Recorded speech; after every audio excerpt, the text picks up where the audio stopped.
여러분 안녕하십니까? 라디오 오늘 반근영입니다. 오늘은 송나영 아나운서를 대신해 제가 진행합니다. 김석현 독립기념관장의 광복절 기념사가 계속해서 논란입니다.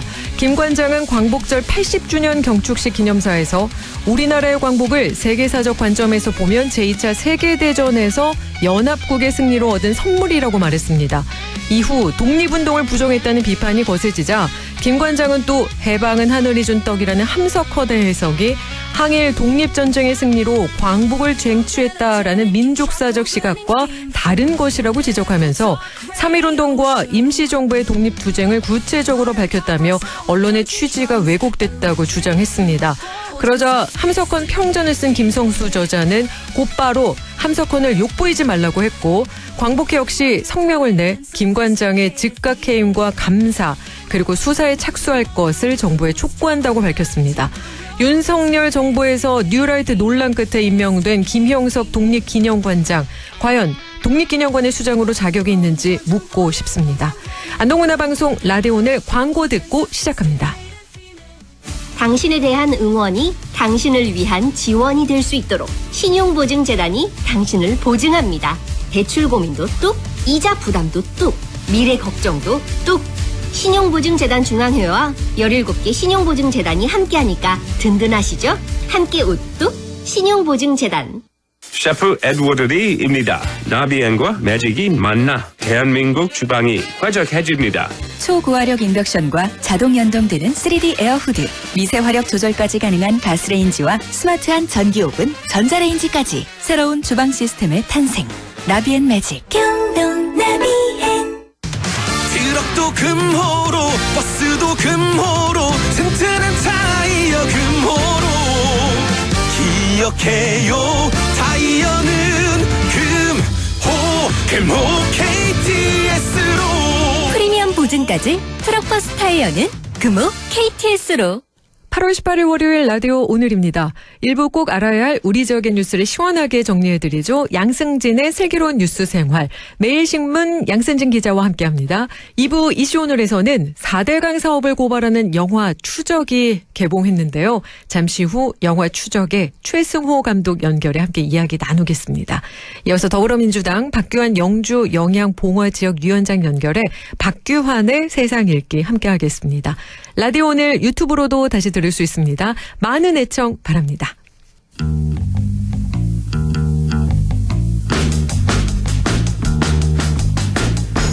양승진의 슬기로운 뉴스 생활. 꼭 알아야 할 우리 지역의 뉴스를 시원하게 정리해드리죠. 슬유생. 매일신문 양승진 기자 연결하겠습니다. 안녕하십니까 기자님. 네, 안녕하세요. 대구에 있던 경북도청이 도청 신도시로 이전한 지 어느덧 10년이 지났는데요. 도청을 비롯한 경찰청, 교육청 등 공공기관이 들어서고 신도시가 조성이 되면서 인구가 늘어나는 효과도 있었지만 많은 문제점도 제기가 되고 있습니다. 오늘은 도청 신도시의 잘못된 도시계획 그리고 신도시로 인구 감소 지역에서 제외가 되면서 손해를 보고 있는 예천에 대한 이야기 한번 나눠볼 텐데요. 먼저 신도시의 도시계획이 잘못됐다. 이런 지적이 10년째 꾸준히 제기되고 있다고요? 네, 도청 신도시의 상권은 크게 세 곳으로 나뉘는데요. 인구 2만 5천 명 정도 수준인 신도시에서 상권이 이렇게 쪼개져 있는 건 선택과 집중 측면으로 봤을 때 부정적이라고 볼 수밖에 없습니다. 신도시 상권은 도청과 경찰청 등이 모여있는 서문상권, 그리고 신도시 중심상업지구가 들어서 있는 중심상가 상권, 아파트 공동주택단지가 밀집해 있는 호명업 상권 등 세 곳으로 나뉩니다. 우선 도청 서문상권은 사실상 간을 상대로 영업을 하다 보니 주로 점심시간대 잠깐 붐비는 정도의 수준입니다. 그리고 저녁 시간대에도 영업은 하고 있으나 예전만 못한 경기로 인해 영업시간이 짧은 게 특징이고요. 호명업 상권은 주택가 인근 상권의 전형적인 모습을 보여주고 있습니다. 마트가 있고 식당, 그리고 세탁소 같은 편의시설이 있는 정도죠. 중심상가 상권은 사실상 타 지역의 시내와 같은 역할을 하지만 그 정도 규모는 되지 못하는 상황입니다. 네, 중심상가 상권, 그래도 시내라고 하면 활성화되고 있지 않을까요? 최근에는 예천군이 무슨 의도인지는 모르겠지만 중심상가 상권의 한복판에 주차 타워를 건설을 하고 있습니다. 그래서 오히려 주차 불편 등으로 인해 사람들이 몰리지 않고 있는 상황이고요. 네. 통상 주차 타워 같은 경우에는 외곽지에 짓는 게 일반적인데 물론 신도시는 2단계 확장 등 여지가 있다고 하더라도 중심 상권이 있는 중심상 한복판에 주차 타워를 짓겠다는 건 도시 미관을 고려했을 때도 또 상권을 고려했을 때도 정말 어리석은 결정으로 비춰집니다. 이쪽에는 이제 학원이나 병원 등이 밀집해 있습니다. 예, 신도시는 안동, 예천이 함께 생활권을 공유하고요. 또 3단계 개발 계획까지 이루어지고 있는데 상권 공동화 현상도 심각하다고요? 네, 신도시의 인구 밀도가 제곱킬로미터당 4,700명 수준인데 이는 전국의 지방 중소도시를 기준으로 했을 때는 최대 3배 이상, 그리고 경북의 나머지 22개 시군의 평균과 비교하면 34배 이상 높습니다. 하지만 높은 인구 밀도에도 불구하고 신도시는 상권 공동화 현상으로 상권 전체 현상이 심각합니다. 말씀드린 것처럼 상권이 분산되면서 각 상권을 이용하는 유동인구도 턱없이 부족할 수밖에 없는 상황입니다. 예, 이런 문제 신도시의 설계 때문이다. 이렇게 볼 수도 있을 것 같은데요. 어떤가요? 네, 부채꼴형으로 설계된 중심 상권의 도로에서 곤충의 더듬이와 같은 곡선의 도로가 양쪽으로 뻗어나가는 이런 기형적인 도로망이 가장 큰 문제라고 볼 수 있을 것 같습니다. 각 상권의 접근성을 떨어뜨리고 자연스러운 이동까지 가로막는 것입니다. 최초에 이제 신도시를 만들 때 설계에 참여한 인사가 걷기 좋은 도시를 표방했다고 하는데 보통의 계획 도시들의 경우에는 열십자 형태로 직선 도로망을 갖춰 조성이 됩니다. 그런데 이제 신도시는 부채꼴형으로 중심 상업지구를 중심으로 곡선 도로가 뻗어나가는 방사형 구조이기 때문에 상권 간의 연계성이 떨어질 수밖에 없습니다. 여담이지만 이제 이렇게 신도시를 설계한 인사들 중 일부는 여전히 현직의 자리를 차지하고 있거나 또 신도시를 활성화시켜야 한다, 이런 주장을 하고 있는데 이런 것들을 보면 참 아이러니하다, 이런 느낌도 받습니다. 이렇게 사건이 분절돼 있다 보니까 상가마다 공실률이라던가 이런 것들이 매우 심각할 것 같은데 어떤가요? 네, 신도시 내의 중대형 집합상가의 평균 공실률은 6월달 기준으로 해서 30% 수준입니다.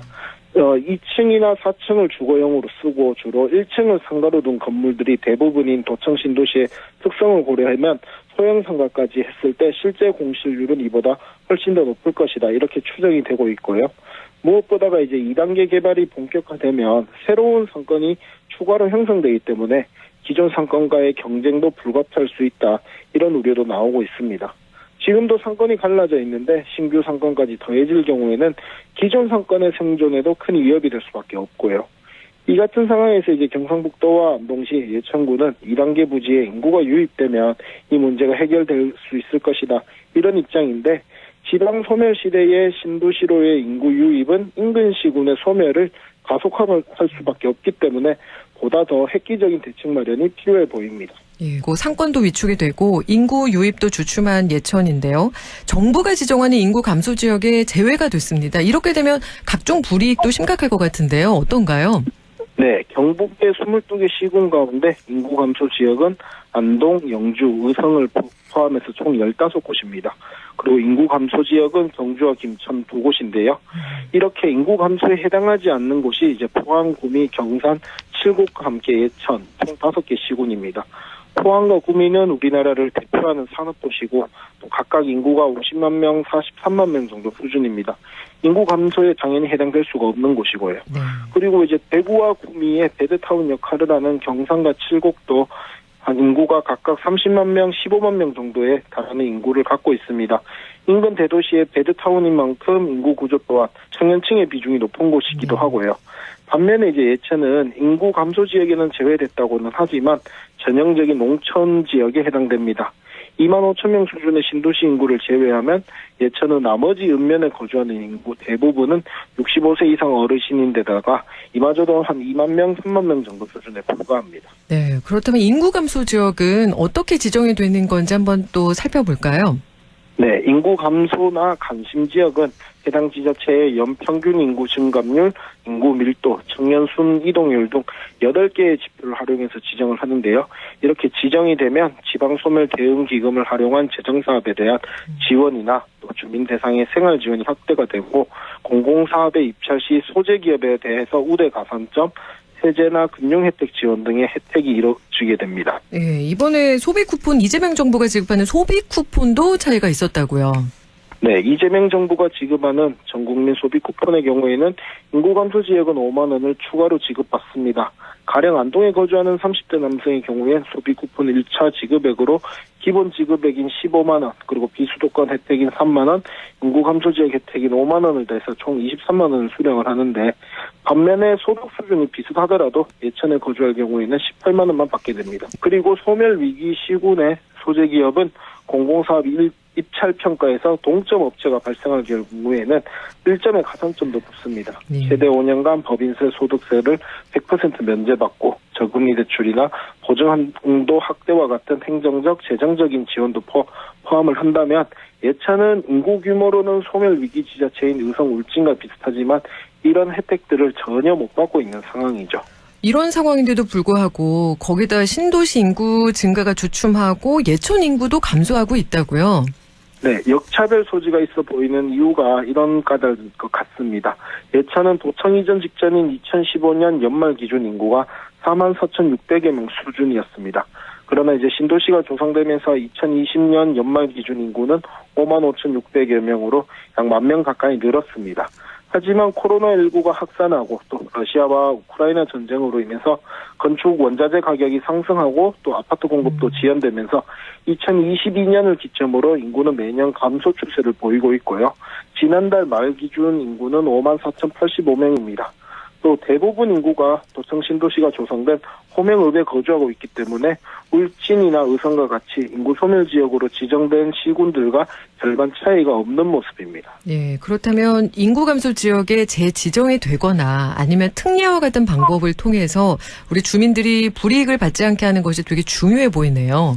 네, 정부는 내년 10월에 이제 인구 감소 지역을 재지정할 예정입니다. 경상북도는 예천군 사례에 대해서는 특례 제도와 같이 별도 지원 방안을 마련해 달라 이렇게 정부에 요청할 계획이고요. 그리고 이제 산불이라든가 침수 피해라든가 이런 특별 재난 지역으로 선정된 지자체에 대해서도 별도의 지원이 이뤄질 수 있는 방안도 요청하기로 했습니다. 인구 감소는 지방 입장에서는 피할 수 없는 난제인데요. 획일적인 방식으로 이를 지정하는 것도 필요하겠지만 또 지역의 특수성을 고려한 정책 추진에 묘수를 발휘하는 것도 중요해 보입니다. 네, 오늘 인구 감소 지역에 제외되면서 손해를 보고 있는 예천 지역에 대해서 이야기 나눠봤습니다. 지금까지 양승진의 슬류생 매일신문 양승진 기자와 함께했습니다. 고맙습니다. 네, 감사합니다. 라디오 오늘 1부 여기까지고요. 잠시 후 2부에서 뵙겠습니다.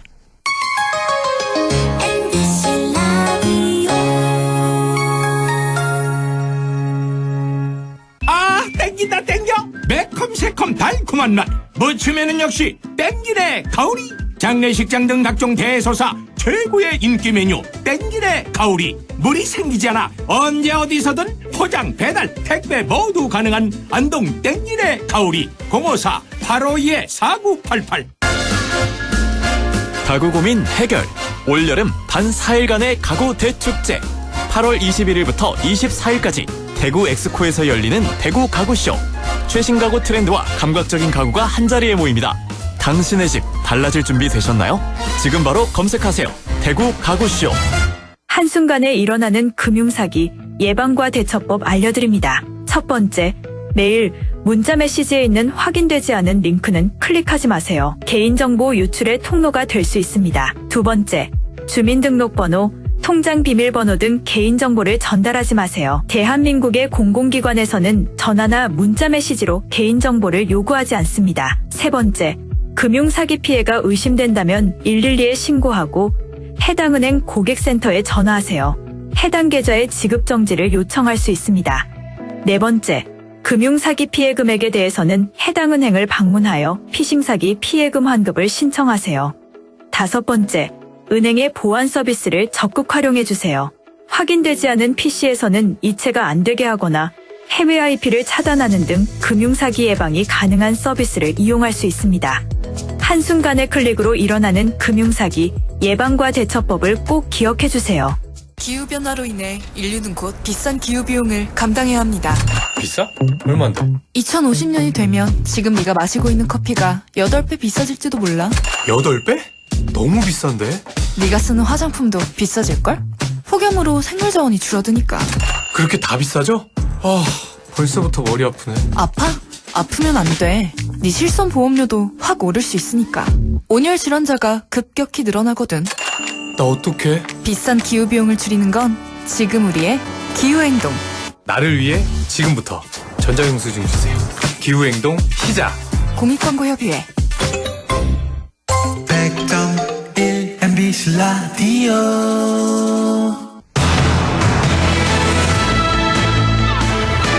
라디오 오늘 2부 순서 이슈 오늘입니다. 수십조 원의 예산이 투입된 4대강 사업.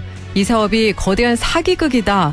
이렇게 고발하고 있는 영화 추적이 개봉했습니다. 오는 금요일 우리 지역에서도 상영회가 열리는데요. 영화 추적의 최승호 감독 연결해 자세한 이야기 들어보겠습니다. 안녕하십니까, 감독님? 네, 안녕하십니까? 먼저 다큐멘터리 영화 추적 4대강 사업에 관한 내용인데요. 어떤 영화일까요? 네, 그 4대강 사업이라 그러면은 기억하시는 분들이 아직은 꽤 있으시겠죠? 그럼요. 근데 이제 사실 시간을 많이 지났죠. 그래서 4대강 사업 완공된 지 15년이 지났는데 이 영화는 제가 이제 처음 4대강 사업을 알고 난 뒤부터 17년 동안 지금까지 4대강 사업의 내용을 추적해오고 그 결과를 계속 이제 취재하고 밝힌 내용이고 또 한편으로는 이명박 전 대통령이 4대강 사업을 왜 했을까? 그리고 그는 4대강 사업을 하면서 어떤 사실과 다른 이야기를 했나? 이런 것들을 밝힌 그런 영화입니다. 4대강 사업을 추적해온 지 17년이나 되셨다고 방금 말씀해 주셨는데요. 네. 이렇게 오랜 시간 한 주제를 파고든 특별한 이유가 있으실까요? 예, 저도 탐사 보도를 해온 사람으로서 아주 많은 주제를 다뤄왔는데 사실은 이렇게 4대강 사업이라는데 한 군데 꽂혀가지고 제가 이렇게 묶일 줄은 몰랐어요. 예. 근데 이 사건 자체가 우리 자연을 사실은 이제 굉장히 파괴한달까요? 네. 그런 사건이었고 지금까지 이 문제가 해결되지 않고 있을 뿐 아니라 계속 악화되고 있습니다. 예. 그래서 이 문제로부터 제가 좀 떠나지를 못하겠더라고요. 예. 계속 이제 사실은 이게 이제 우리 강을 4개의 우리나라의 큰 강을 완전히 변형시켜버린 그런 일대 사건이다. 이렇게 말씀드릴 수 있겠고 이 부분을 우리가 지혜롭게 해결하지 않으면 우리 환경이 미래에 굉장히 안 좋은 환경으로서 계속 우리 후세대들에게 남아있을 것이기 때문에 해결을 해야 된다. 이렇게 말씀드릴 수 있겠습니다. 2012년 MBC에서 해직되시고 이후 뉴스타파 탐사보도 전문 언론인으로 활동을 하시다가 2017년에는 MBC 사장으로 선임이 되셨습니다. 이렇게 살펴보면 그 사이에 개인적인 우여곡절이 참 많았는데요. 이번에 이 다큐 제작을 할 때 이런 개인사도 배경이 좀 됐을까요?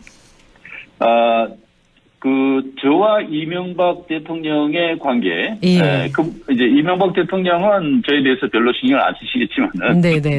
저는 이제 이명박 대통령에 대해서 또 4대강 사업에서 취재를 하다가. 해고도 당한다든지 이런, 또 국정원이 사찰을 한다든지 이런 여러 가지 개인적인 피해를 당한 사실도 있습니다. 그런 부분들도 물론 당연히 이제 작용을 했겠죠. 그렇지만 이제 가장 근본적인 건 사실은 제가 그동안 취재해온 어떤 것보다도 심각한 사안이었기 때문에 제가 계속 이렇게 취재를 했다 이렇게 말씀드릴 수 있겠습니다. 그러니까 어떻게 보면 미래 세대를 위해서 이것은 누구라도 나서야 되는데 그게 나였을 뿐이다 이런 말씀이시기도 한 거네요. 제가 이제 사실 제가 안타까운 것은 이 문제에 대해서 많은 언론과 언론인들이 계속 관심을 가져주면 좋겠는데 너무 오래된 일이다 보니까 그리고 이게 사실 지역 문제에 대해서 이 4대강이 사실 한강 빼고는 다 이제 지역이지 않습니까? 지역 문제에 대해서 좀 관심을 안 가져요. 그리고 잊어버리고. 근데 이제 다행히 저는 불행인지 다행인지 처음부터 이걸 취재를 했었고 내용을 상세히 알고 또 이제 제가 계속 언론인으로서 일을 하고 있었기 때문에 저라도 이런 역할을 해야 된다라고 해서 계속 하고 있는 겁니다. 어떤 사명감을 가지고 하신 것 같은데 이번 프로젝트가 사실은 진실 프로젝트의 3부작 완결편이죠. 국정원의 네. 간첩 조작 사건의 전말을 밝힌 영화 자백, 그리고 한국 네. 언론의 민낯을 생생하게 보여준 공범자들에 이어서 이 추적이 완결편인데 정말 네. 오랜 시간 많은 공을 들이셨어요. 이번에 예. 이 추적 개봉을 하면서 또 관객들하고 만나시면서 느낌이 어떠셨을까요? 사실 그 앞에 만든 자백이나 공범자들 두 영화를 만드는 것도 힘들었지만은 예. 사실은 지금 이번에 개봉한 이 추적이라는 영화를 만드는 것이 네. 저에게는 가장 힘든 일이었습니다. 예. 그래서 일단 뭐 기간만 보더라도 17년 동안 제가 이 화두를 4대강 사업이라는 화두를 놓지 않고 있었고 예. 또 그 많은 엄청난 분량의 그 영상이거든요. 예. 그 영상과 그 오랜 그 시간이라는 것을 어떻게 짧게 축약을 해서 우리 국민들께 그 감명하면서도 임팩트 있게 전달할 것이냐 하는 걸 때문에 그런 고민 때문에 사실 굉장히 저희 그 스태프들과 함께 네. 고민이 많았습니다. 그래서 예. 이제 드디어 완결해서 시청자 그 관객들에게 보여드리고 있는데 예. 상당히 좋아하세요. 기억에 남는 혹시 반응이 있으실까요? 재미가 있다는 반응들을 많이 보이십니다. 물론 낙동강에 계시는 우리 그 관객분들은 네. 재밌다는 반응보다는 네. 뭐 분노한다 그렇죠. 하는 그런 반응이 많죠. 예. 근데 이제 일반적으로 서울의 수도권에 계신 그 관객들 같은 경우에는 네. 이게 뭐 상당히 그 다큐멘터리 영화라는 게 좀 딱딱할 줄 알았는데 네. 상당히 그 스릴 있게 빨리빨리 진행이 되면서 몰입도가 높다 하면서 좀 이렇게 시청하는 것이 네. 꽤 괜찮은 경험이었다는 말씀을 해주십니다. 예. 영화를 보면 알 수 있을 것 같은데요. 4대강 사업은 시작할 때부터 많은 의문도 있었고 문제 제기가 있었는데 실제 지금 현재 여러 가지 문제가 나타나고 있다고요? 예, 그렇습니다. 지금 뭐 가장 큰 문제는 역시 4대강을 깊게 파고 그리고 이제 보를 16개를 강 정중간을 갖다가 막았거든요. 네. 낙동강이 제일 심합니다. 낙동강은 수심을 6m로 파고 보를 16개의 절반인 8개를 다 낙동강에 설치했습니다. 그래서 낙동강 물이 가장 느려졌고요. 그래서 결국은 녹조가 제일 심한 곳이 낙동강입니다. 그래서 이제 이 녹조가 심하면은 이제 거기서부터 이제 독소가 또 나옵니다. 그래서 지금 그 녹조 독소가 들어있는 물이 이제 그 관계 용수로서 논에 다 들어가잖아요. 그래서 이제 쌀에서도 독소가 나오고 있고 낙동강 주변에 사시는 주민들 코에서 녹조 독소가 발견이 됐습니다. 그래서 작년에 한 100명 정도 조사했는데 절반 가까운 46분의 낙동강 주민에게서 코에서 녹조 독소가 나왔습니다. 심각한 상황이라고 할 수 있습니다. 특히 또 우리 저 영주댐도 녹조 문제로 많은 논란이 되고 있거든요. 영화 추적에서도 이 부분을 중요하게 다루셨다고요? 예. 참 영주댐이라는 곳은 4대강 사업의 문제점 중에서도 가장 어떻게 보면 안타깝고 어처구니 없는 그런 일입니다. 거기 너무 아름다운 내성천에 정말 맑은 물이 흐르던 곳이었거든요. 거기 이제 그 평원면이라고 해가지고 거기 정말 맑은 곳이었고 아름다운 곳이었는데 거기다가 이제 댐을 설치해서 거기 맑은 물을 모아가지고 낙동강 중류에 더러워지는 물을 맑게 하겠다라는 것이 원래 이명박 정부의 계획이었습니다. 워낙 맑은 물이 흐르는 곳이니까 거기다가 물을 모아서 보내면은 낙동강도 맑아질 거다 이렇게 생각한 거죠. 근데 막아니까 바로 녹조가 심해지는 거예요. 그래서 지금은 거기가 정말 낙동강 상류고 원래는 맑은 곳인데 지금 녹조가 가장 심한 곳이 됐습니다. 문재인 정부 때 4대강 재자연화 공약이 있었는데 이행되지 못했습니다. 이재명 정부에서는 4대강 재자연화 이루어질 수 있을까요? 문재인 정부 때는 이제 금강이나 영산강의 보를 좀 개방해서 물을 흘려보냄으로써 녹조 문제를 줄였고요. 그랬는데 결국 낙동강은 그 보를 열지를 못했습니다. 낙동강에서는 워낙 그 반대가 심했고, 그 정치를 이 4대강 사업을 주도하셨던 정치 정당에서 반대를 많이 했습니다. 그래서 못 열었는데 이재명 정부에서는 해야죠. 4대강 재자연화라는 것을 이제 그 공약을 내세웠고 네. 지금은 문제가 더 심각해져 있기 때문에 네. 뭐 할 수 있을까라는 것보다는 저는 반드시 해야 된다. 지금 이재명 정부에서도 이걸 만약에 실패를 한다 그러면은 지금 낙동강 같은 경우 예를 들어서 지금 상태로 계속한다. 네. 몇십 년을 더 간다. 예. 라고 했을 때 어떤 일이 발생할 것인가. 저는 상당히 두렵습니다. 그런 결과는. 예, 그래서 이재명 정부에서 반드시 이 문제를 해결해야 된다고 생각하고 있습니다. 네, 반드시 이재명 정부에서 해야 한다라는 말씀해 주셨고요. 일부 언론은 여전히 4대강 사업의 문제점을 지적을 하면 괴담 취급을 하는 경향이 있는데요. 네. 4대강을 되찾기 위해서는 이 재자연화가 이루어지기 위해서는 언론의 역할이 정말 중요할 것 같다는 생각이 듭니다. 네, 그렇습니다. 사실 4대강 사업에서 예를 들어서 4대강 보호를 개방하고 그리고 이제 해체하자는 게 이제 4대강 재자연화라는 것인데, 네.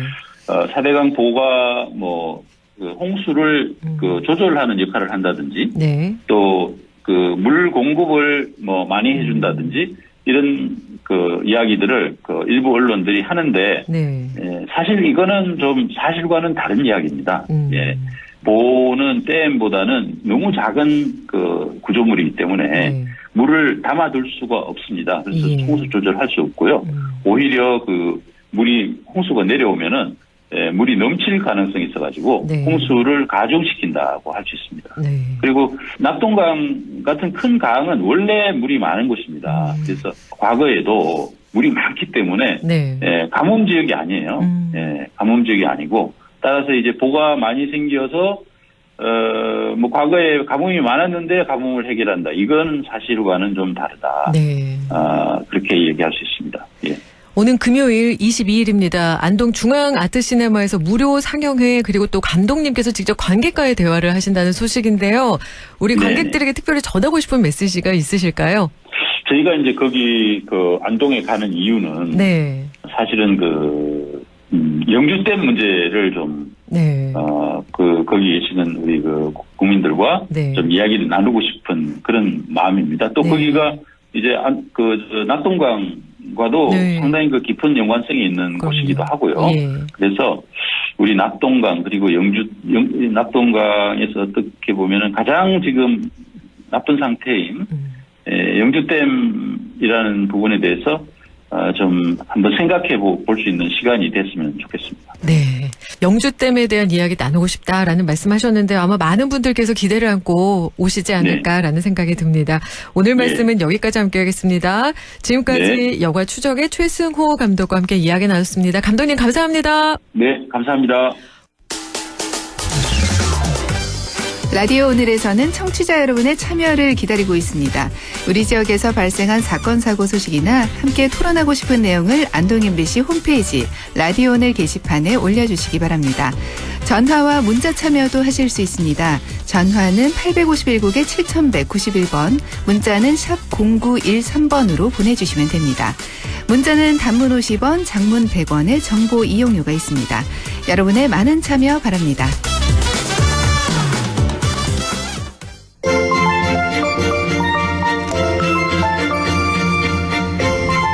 박규환의 세상 읽기. 더불어민주당 영주 영양봉화지역위원장과 함께합니다. 안녕하십니까 위원장님? 네, 반갑습니다. 영주 영양봉화 박규환입니다. 오늘 김대중 전 대통령 서거 16기를 맞아 오늘 오전 10시 현충원에서 추모식이 열렸는데요. 우리 위원장님께서도 참석하셨을까요? 저는 지금 지역 일정이 있어서요. 참석 못했고요. 보도를 보니까 우리 추모위원장이신 우원식 국회의장님, 또 우리 정청래 당대표님 참석하셨고요. 또 국민의힘에서도 비상대책위원장 참석하셨더라고요. 여야를 막론하고 우리 김대중 전 대통령님 우리 추모하는 이 행렬에 동참해 주셔서 또 고맙고 저도 추모하는 마음으로 오늘 하루 보내고 있습니다. 네, 김대중 전 대통령이 남긴 유산이 참 많습니다. 그중 한 가지 꼽으라고 한다면 어떤 점을 말씀하시고 싶으실까요? 한 가지만 꼽으려고요. 예, 사실 한 가지만 꼽기는 참 힘든데요. 4.19 민주혁명이 5.16 쿠데타로 짓밟혔잖아요. 그리고 35년 넘게 독재가 이어졌는데요. 무엇보다도 그 독재를 종식하고 평화적으로 정권 교체를 이루어냈다. 네. 그래서 이런 뿐이던 민주주의를 실질화했다. 무엇보다 이게 제일 큰 저는 공헌이라고 생각하고요. 예. 하나만 좀 덧붙이자면요. 네. 평화 공존, 평화 교류의 남북 관계를 이루어내신 것. 그리고 지금 우리가 초고속 인터넷망 처음부터 그냥 있었던 것처럼 생각하지만 사실 이거 까신 분이 바로 김대중 대통령님이시죠. 네. 그래서 오늘날 이 인터넷 선진국 기반 만드셨고 그리고 지원은 하지만 간섭은 하지 않는다. 문화예술 정책을 대전환 이루어내셨죠. 그래서 오늘 우리 IT와 문화 강국으로 나갈 수 있는 이런 기반 마련해 주신 것. 이건 정말 김대중 대통령께서 남기신 잊지 못할 그런 업적이 아니신가 이렇게 생각합니다. 네, 민주주의를 정말 그 단어 그 자체로 실현을 하셨고 거기다 문화강국까지 오는 길에는 우리 김대중 전 대통령이 있었다. 이런 말씀이시죠? 예, 감사합니다. 지난 금요일 광복절에는 경축식과 함께 국민 임명식이 열렸는데요. 우선 광복절 경축식 얘기부터 하겠습니다. 한일 관계와 대북 관계 등에 대해 다양한 내용이 담겼는데요. 우리 이재명 대통령의 경축사 어떻게 들으셨을까요? 개인적 소회를 먼저 좀 말씀드리자면 정말 감격적이었습니다. 왜냐하면 솔직히 작년 광복절까지 이 경축사 듣기가 참 불편했습니다. 왜냐하면 광복절 경축사라는 것이 말 그대로 빛을 되찾은 우리 민족으로서는 가장 중요한 날이고 그래서 무엇보다도 또 한일 관계나 지금 분단된 남북 관계에 대해서 비전을 제시하는 또 국민 통합의 메시지가 나오는 그런 경축사를 저희는 기대했는데 늘 그것과 좀 엇박자로 나가고 이제 분열이나 갈등을 조장하는 이런 경축사를 마주하다 보니까 사실은 좀 불편하고 힘들었는데요. 올해는 정말 기분 좋게 이 경축사 들을 수 있었습니다. 무엇보다도 국민 통합 그리고 또 평화, 미래 이런 낱말들이 참 많이 나왔는데요. 첫 번째로는 또 국민이 주인되는 국민 주권 시대를 확실하게 만들겠다는 의지가 이번 경축사에 확고하게 표현됐고요. 그리고 또 남북 관계에서는 무엇보다 신뢰 회복이 중요하다는 것. 그래서 대화부터 복원해 나가자. 그러기 위해서는 북측 체제 존중하겠다. 어떠한 형태의 흡수 통일도 추구하지 않겠다. 득대 행위 할 생각 없다. 저는 이런 거 분명히 밝혀주신 것 대단히 의미 있다고 보고요.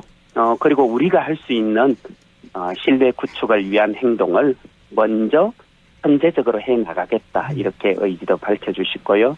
그리고 또 일본에 대해서는 과거사를 외면하지 않으면서도 또 미래 관계를 만들어 가겠다. 협력하자. 이른바죠 국익 중심 실용 외교의 원칙이죠. 이걸 분명하게 또 말씀해 주신 것 저는 이런 점은 정말 광복절 경축사다운 그런 경축사이고 또 미래 비전까지 확실하게 잘 말씀해 주셔서 저로서는 정말 기뻤습니다. 개인적으로 참 감격적이고 기뻤다라는 마음 남겨주셨습니다. 광복절 밤에는 이재명 대통령의 국민 임명식이 열렸는데요. 어떻게 보셨을까요?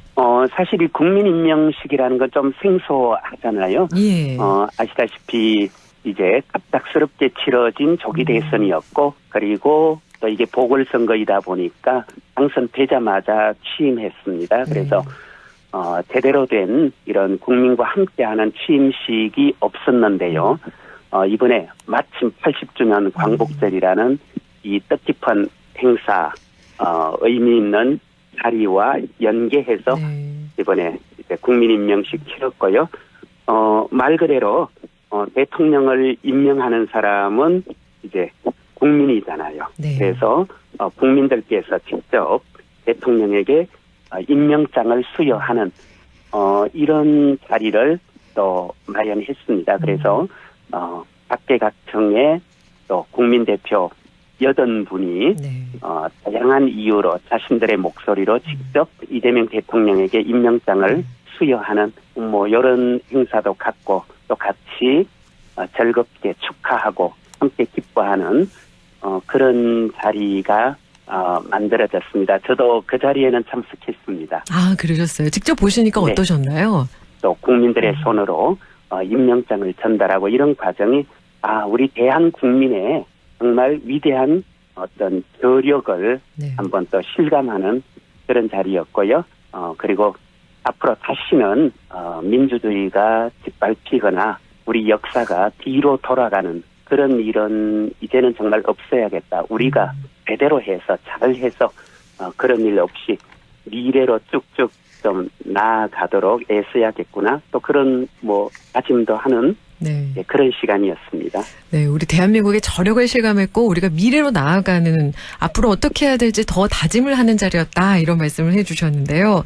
야권에서 불참해서 좀 아쉬움을 남겼는데 이 부분은 어떻게 생각하실까요? 저도 솔직히 많이 아쉬웠습니다. 네. 그리고 좀 저는 야당의 입장이라는 게 또 있긴 있죠. 네. 야당은 기본적으로 여당을 혹은 또 정부를 견제하고 비판하는 것이 아무래도 주된 또 역할이다 보니까 그럴 수 있겠거니라고 또 한편 이해해 주려고는 하지만 그럼에도 불구하고 정말 아쉬운 것은요.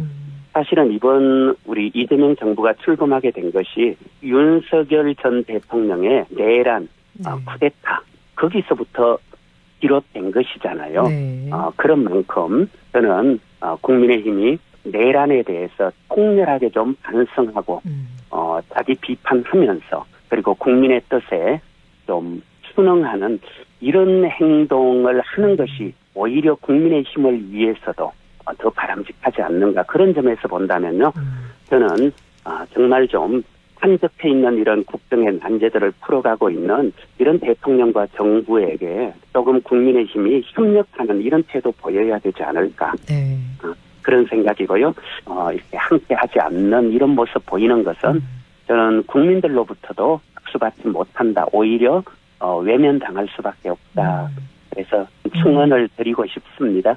예, 같이 협력해서 나라가 그리고 국민이 좀 편안하게 살아갈 수 있도록 좀 해주셨으면 좋겠습니다. 네, 국민의힘이 좀 더 협력해 주셨으면 좋겠다라는 마음 보여주셨는데요. 오늘 오전 김건희 씨가 구속 이후 두 번째 특검 조사에 출석을 했습니다. 어떤 조사를 받는 걸까요? 일단 지난번 조사에서 도이치모터스 주가 조작 혐의부터 해서 공천 개입 혐의 그리고 건진법사, 통일교 로비 의혹 이런 것들이 진행된 것으로 알고 있는데 그때 한 4시간 정도밖에 조사를 하지 않았고요. 네. 그리고 제가 알기로는 그때 공천 개입 혐의에 대한 조사를 하는데 대부분 이제 진술 거부를 한 것으로 알고 있습니다. 네. 그래서 아마 오늘 조사에서는 일단 그 공천 개입 혐의, 그러니까 이게 결국은 뇌물수수라든가 정치자금법 혹은 선거법 위반과 관련된 것이죠. 정치브로커인 명태균 씨에게 무상으로 여론조사 결과 전달받고 그리고 또 그 대가로 김영선 전 의원을 네. 이제 공천해준 이 내용에 대해서 아마 주로 또 질문하고요. 그 밖에 이제 건진법사를 통해서 통일교 로비 네. 이루어진 것 그런 문제에 대해서 아마 조사가 이루어지지 않을까 그렇게 생각합니다. 네, 김건희 씨가 반클램프 목걸이와 그라프 귀걸이 또 티파니 브로치를 받았던 서희건설 이봉관 회장과 수시로 직접 연락을 주고받았다 통신 내역이 나왔는데요. 이봉관 회장은 어떤 청탁을 했을까요? 그러니까 이 서희건설 회장으로부터 2022년에 반클리프앤 아펠인가 하는 네. 아주 고가의 목걸이 선물 받은 것은 이제 다 확인이 됐고요. 네네. 또 그것이 김건희 씨 이제 구속영장 발부되는데도 아마 결정적인 또 사유가 되지 않았을까 싶은데요. 네. 그게 이제 2022년 취임식 직후에 있었던 일인데요. 네. 그로부터 한 1년 뒤인 2023년 7월 30일에 목걸이 전달했던 서희건설 이봉관 회장이 네. 이제 김건희 씨에게 문자 보냈고요. 그리고 또 8월 16일에도 문자를 보냈고 네. 거기에 대해서 김건희 씨가 8월 18일에 또 답장을 했고 이런 내역들이 쭉 지금 확인이 됐습니다. 네. 근데 요 시점이 서 회장의 맞사위죠. 네. 그 전직 검사 출신 박성근 당시 국무총리 비서실장인데요. 네. 이분이 이제 작년에 그 22대 총선에 출마하겠다. 네. 그 의지를 굳혔다. 뭐 이런 보도가 나오던 시점이거든요. 그래서 아마도 사위에 총선 공천과 관련된 청탁을 하지 않았을까. 그 목걸이 줄 때는 윤석열 정부에서 일했으면 좋겠다. 혹시 일할 수 없느냐. 이런 의사를 전달했고 그 결과 사실은 뭐 국무총리 비서실장에 전혀 어울리지 않는 사람인데도 불구하고 총리 비서실장이 된 거잖아요. 네. 그러니까 아마 이어서 이때는 총선 공천을 부탁하는 이런 내용이 오가지 않았을까. 뭐 이렇게 추정하는 게 좀 합리적이지 않을까요?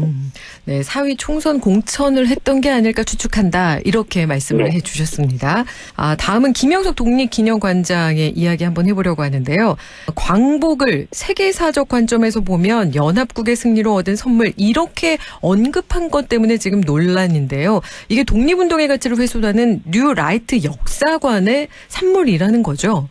사실 광복은 이거는 오랜 우리가 독립전쟁이라고 하죠. 만주라든가 연해주에서 우리 독립군 광복군들이 사실은 총을 들고 싸웠고요.